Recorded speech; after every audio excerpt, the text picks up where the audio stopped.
Alors que le débat sur les droits des homosexuels et notamment celui de l'adoption bat son plein, la question du bien-être et du développement de l'enfant est à se poser.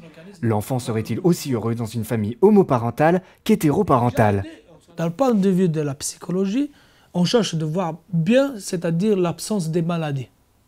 Donc, on a fait des études dans lesquelles on ne voit pas que les personnes, par rapport à mon expérience, on ne voit pas que des personnes qui sont dans des familles dans lesquelles il y a quelqu'un qui est avec une personne de même sexe, il a développé plus de pathologies plutôt que d'autres.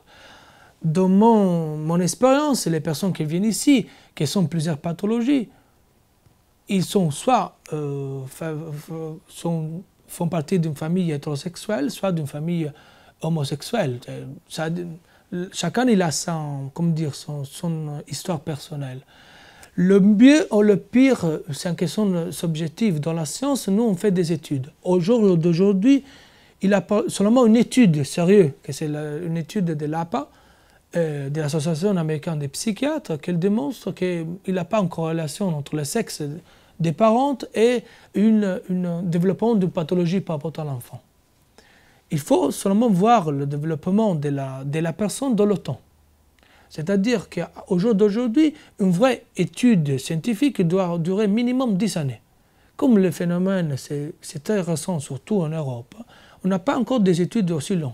On doit voir le développement de l'enfant par rapport au temps. Donc, quand il est petit, dans son adolescence et dans son âge adulte. On doit voir si les personnes qui sont adoptées par des familles homoparentales, ils sont développés plus pathologies par rapport à des personnes qui ont vécu dans des familles hétérosexuelles. L'absence d'études et la multitude de paramètres entrant en jeu ne permettent pas d'apporter une réponse objective. Néanmoins, une chose reste certaine. La première chose que l'enfant a besoin, c'est le contact humain. C'est la relation. Si vous êtes là, présente, au niveau émotif et au niveau de la présence physique, l'enfant, il se sent protégé. On parle des parents caregivers, des parents qui protègent l'enfant. Si l'enfant se sent protégé et sent la présence et l'intérêt de l'adulte, c'est la base d'une bonne relation, que ça dure toute la vie. Si vous êtes hétéro, homo, vous aimez toutes les choses que vous voulez dans la vie et vous vous fichez de l'autre, je suis désolé, ça ne marche pas. Parce que ça, c'est le premier besoin. Nous, comme êtres humains, on a besoin d'être reconnus à travers le regard de l'autre, à travers l'intérêt de l'autre. Ça, c'est la première chose. Après vient tout le reste. Le premier objet d'amour dans notre vie, c'est nous-mêmes. Après, c'est les personnes qui viennent à l'extérieur. On a besoin d'abord d'être reconnus comme personne dans notre existence. Le regard de l'autre, la présence de l'autre, la constance, le fait qu'un parent soit là, il donne l'affection, donne l'intérêt, donne la possibilité qu'il respecte notre liberté, notre pensée, qu'il nous écoute. Ça, c'est la base pour un bon développement psychologique. Pour une question tout simple, je ne dis pas ça parce que je parle d'un principe comme ça. Les personnes qui sont malades et qui viennent ici, ils se lamentent de ça, qu'ils manquent ça. Ils ont des parents absents, ou sont des parents avec lesquels ils sont le conflit. Ils ont l'impression de ne se sentir pas aimés. Ça, ce n'est pas qu'ils viennent tous des parents. Attention, je vais ajouter même cet aspect-là.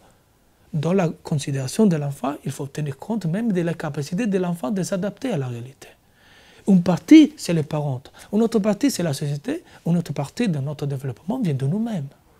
Un débat qui intéresse également les Dijonais auxquels nous avons posé la même question. Je pense qu'il peut être aussi heureux dans un couple homosexuel qu'hétérosexuel, oui, il n'y a pas de problème à ce sujet-là. On voit des enfants malheureux dans des couples hétérosexuels, donc le fait de la bisexualité n'est pas inducteur du bonheur de l'enfant. Je pense qu'effectivement deux êtres du même sexe peuvent très très bien aimer un enfant de la même manière qu'un couple hétérosexuel. En principe, je ne pense pas, non. Pour quelle raison? Parce qu'il y a deux caractères différents entre le caractère d'un homme et le caractère d'une femme.